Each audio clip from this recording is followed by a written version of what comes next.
Some of the nation's leading ocean and climate scientists are calling on the U.S. government to invest up to $1.3 billion in research on human interventions that could boost the ocean's ability to suck up planet-warming carbon dioxide in the coming decades.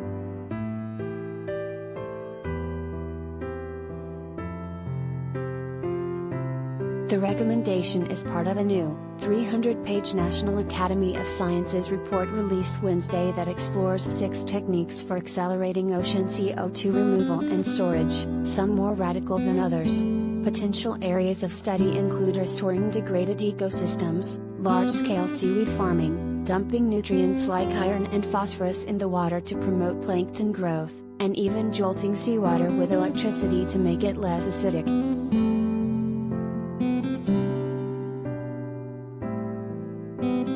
The report outlines known risks and benefits, as well as costs and scalability, in order to provide policymakers with a framework for deciding next steps.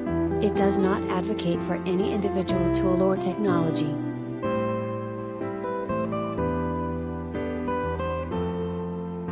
All of these approaches have some combination of trade-offs and there are substantial knowledge gaps, Scott Donnie, an oceanographer at the University of Virginia and chair of the NAS committee that authored the report, told HuffPost. It's really trying to find investments on the research side that could fill those gaps in a way that would better prepare us to make those decisions.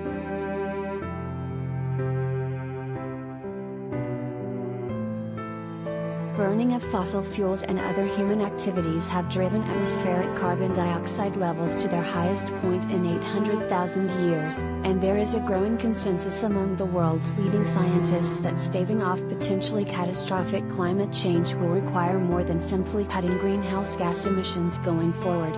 A 2019 NAS report, for example, found that the world will have to find ways to remove approximately 10 gigatons of CO2 from the atmosphere each year by mid-century to limit global warming to 1.5 degrees Celsius, 2.7 degrees Fahrenheit, the goal of the landmark Paris Climate Agreement.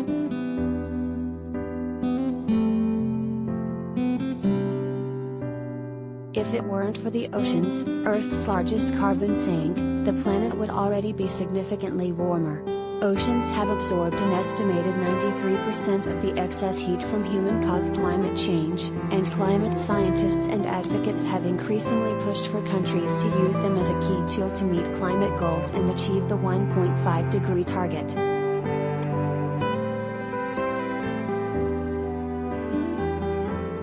The ocean holds great potential for uptake and longer-term sequestration of human-produced CO2, the NAS report states.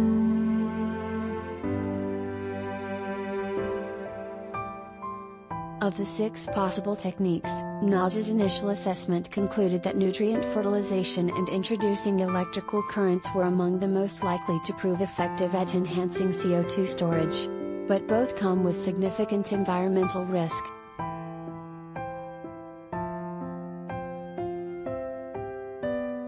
We want to do it in a thoughtful way that avoids environmental damages, that avoids negative social or ecological impacts, Donnie said.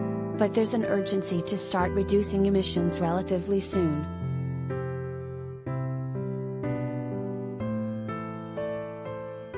I don't want to be 5 or 10 years from now and not have done some of this foundational research that we've recommended on the social dimensions, governance and carbon accounting, he added.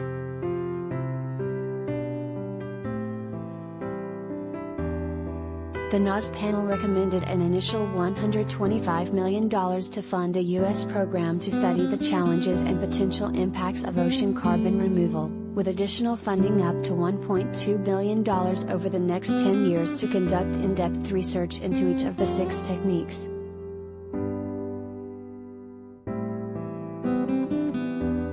Jan Mazurek, Senior Director of Climate Works Foundation, which sponsored the study, called it a scientific roadmap for how healthy oceans can cool the climate.